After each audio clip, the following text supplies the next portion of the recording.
last one is about experience of cooperation opportunity between Vietnam and Singapore from Vietnam perspective. And I would like to invite Mr. Nguyễn, Vano, CEO and founder of Bestarion. Good morning, everyone. Can you please see my screen, or can you hear me clearly? Yes. Okay, thank you. Yeah, thank you all for the speakers sharing about the business perspective of Singapore and Vietnam. And for my session, I would like to share a more specific case study where the business collaboration between Singapore and Vietnam happened, and hope that this would bring benefit to companies in Singapore and also companies in Vietnam. We don't have much experience collaborating each other, so this could be some experience I would like to share with you all. Okay.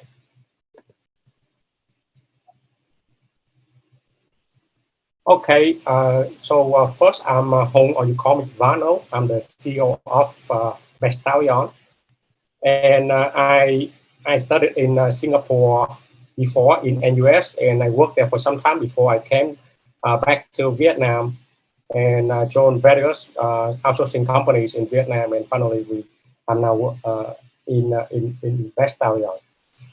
And we have been, for Bestarion, we have been providing service for the last more than 17 years.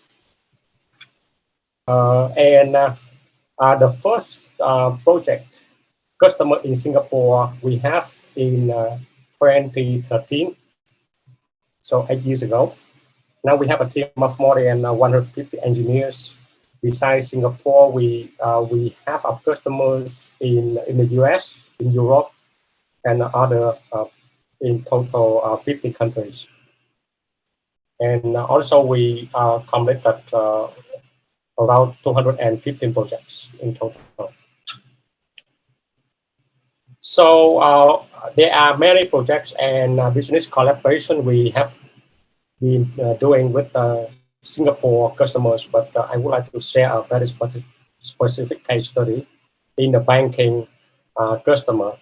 So this is a journey from a customer from the beginning, where they found us and how they collaborated with us, and in the end, how we bring success to our customers. From the pre-sale stage and the project execution, what is the challenges and how we can overcome that, and include in conclusions, you know, the good points and the improvement points.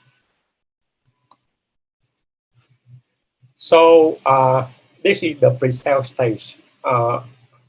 Actually, Bestarion, we don't have an office in Singapore yet, so we just show our presence on the internet, and especially via some professional platform. So, for example, like Lush.com, and the customer found us there. They had bad experience with their current vendor, and they would like to find another alternative vendor to make the transition from the current one to the newer one, which they hope that will bring them more satisfaction. So they found us on Lush.com, where they search for certain technologies and skill set. So they contacted by email, and then we set up conference video calls to understand the business needs as well as technical capabilities of Bestarion, and we would like to understand their requirement, their business expectations. Right. And since this is a big banking corporate, so they have a process, a very strict process for vendor valuation. So we have to submit our profile into their vendor management platform, and the process takes about 1 to 2 months. When we qualify with their criteria, and then their team, specifically the project manager, the technology lead, and the director, fly over to Vietnam, to Ho Chi Minh City, to our office for the site visit tour. And, you know, they just make the tour, the flight, it's just one day. They flew over to Ho Chi Minh City, have a meeting with us for 2 hours, and then they flew back in one day. When, you know, when they came over and met us in person, they find out, okay, so we proceeded to signing the mutual service agreement, and with all the business and legal security constraints there. And for each scope, we sign on scope of work. For this specific customer, we sign on a 3-month scope of work. But, you know, about 1 month before the end day of the scope of work, we extended the next one. So the business collaborations for these customers last about 2 years. Okay, for the project execution, I would like to share further on this. And at the beginning, you know, the challenges. This is not a new project. This is not a new product. We received the product in the middle of development, and we have a pressure to make this product go live in a short time. So, and the in terms of documentation is there, you know, this is very unclear and very little documentation and the design. And there are still many defects and not well structured from the previous vendor. So this is the challenge. So what did we do? We quickly adapt and understand the business needs by closely communicating with the PO, the product owner, and exploring product source codes in order to analyze requirements and deliver new features in a short period. And also, we suggest refactoring or restructuring existing code in many areas to meet performance and security requirements. Since, you know, this product is expected to handle more than 5,000 concurrent users when going live. And during the project executions, there another challenge is the project managers or the product owner change. So every time, you know, a change in product owner, the expectations also change, the working processes also change. That means the processes like Agile Scrum is keeping the same, but the working style, the working preference different. So we have to adapt to that. And the team, to overcome that, the team have to work with the product owner frequently via multiple channels like email, chat, formal meeting, phone calls, and even 24/7 support. During weekends, we're willing to respond to their requests.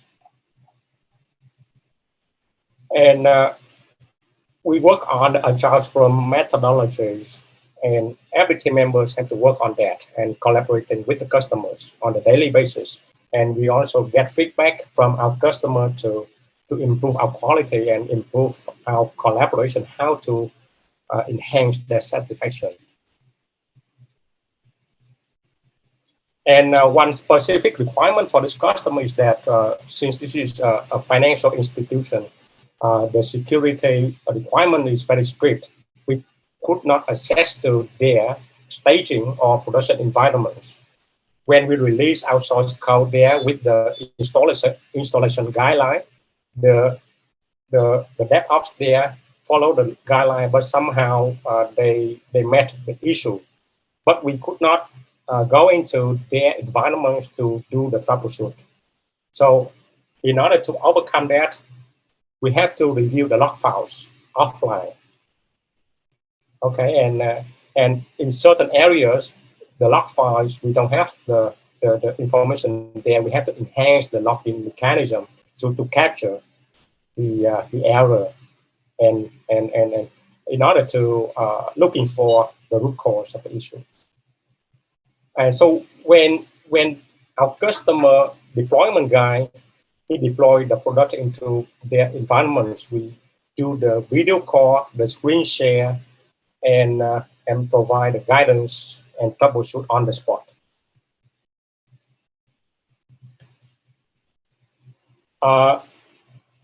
Yeah, and we also, maybe this is a good problem, you know. The customer would like to ramp up the team, double the size in a very short notice, and they would like to ask for new technologies which we were not familiar with. So to overcome that and to meet the customer expectations, we need to source the talents and quickly form the team and familiarize them with Bestarion's cultures and working processes, and closely monitor and train the team members to make sure they can work together and deliver the highest level of engagement. So as a result, we could deliver products on time with high quality within budget.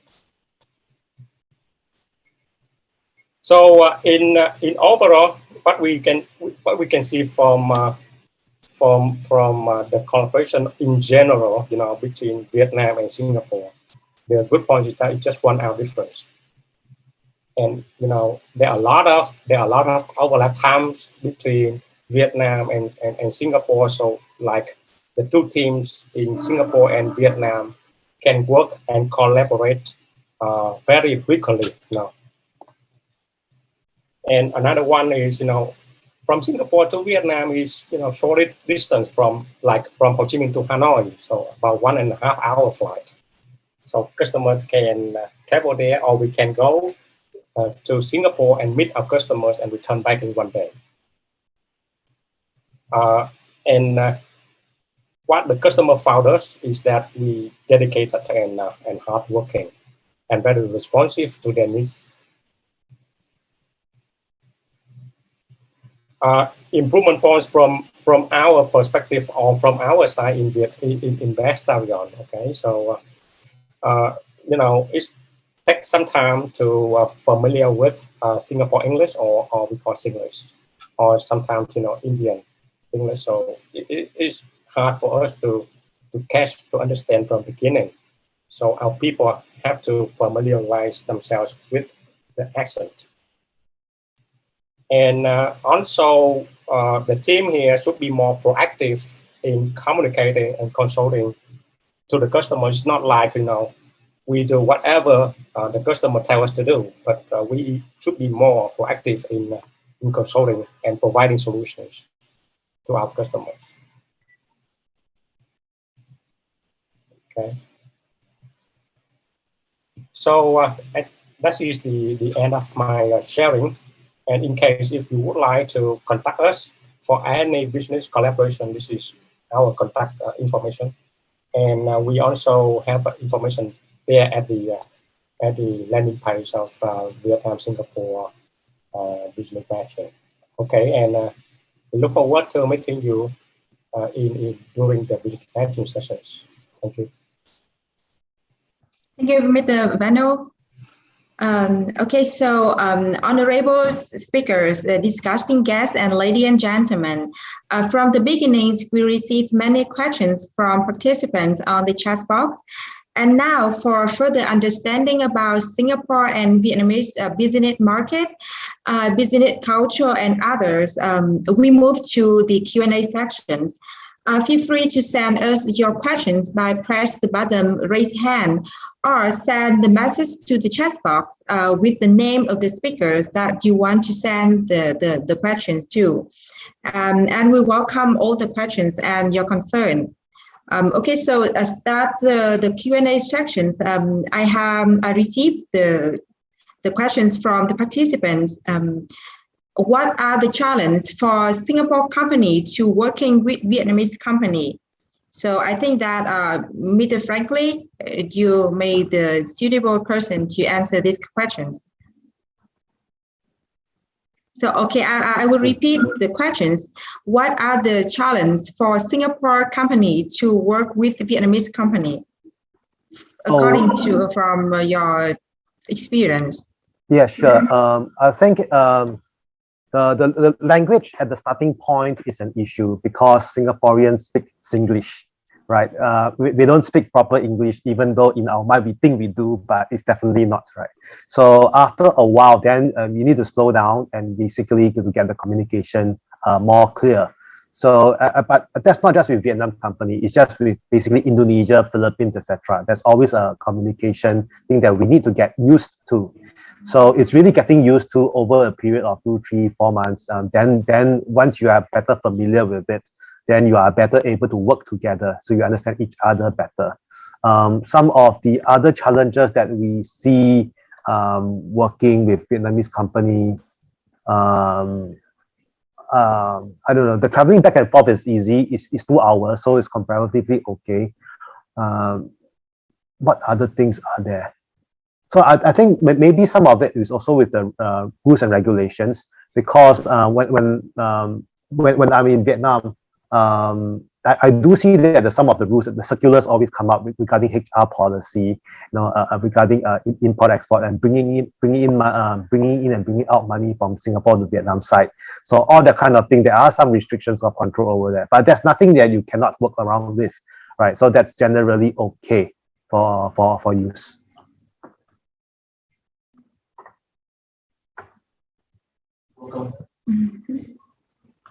Yeah, so I think that's about it. Yep. Okay, so can I send these questions for Bestarion and Viettel? What do you think, from your perspective, what do you think about the challenge when Vietnamese company working with a Singaporean company, according to your experience? Okay, so I would like to invite Mr. Hùng Nguyễn first, and maybe Mr. Lộc, you can prepare your answers, and you will have answer after Mr. Hùng Nguyễn. Yeah, okay. So the challenges for the Vietnamese company working with Singaporean company, I think firstly, like Frank just share, this could be the communications, especially in the language communications. And the technical developers who is good, normally they are not good at English, so very hard to communicate with customers verbally, right? This is first one, and the second one, in terms of the working style, what we experienced that most of the customers in Singapore, they are very demanding. They're asking for better quality. They're pushing for tighter deadline. So the pace there during the project development normally is very fast, and a lot of communications, collaborations there. I think that is two things I am interested in.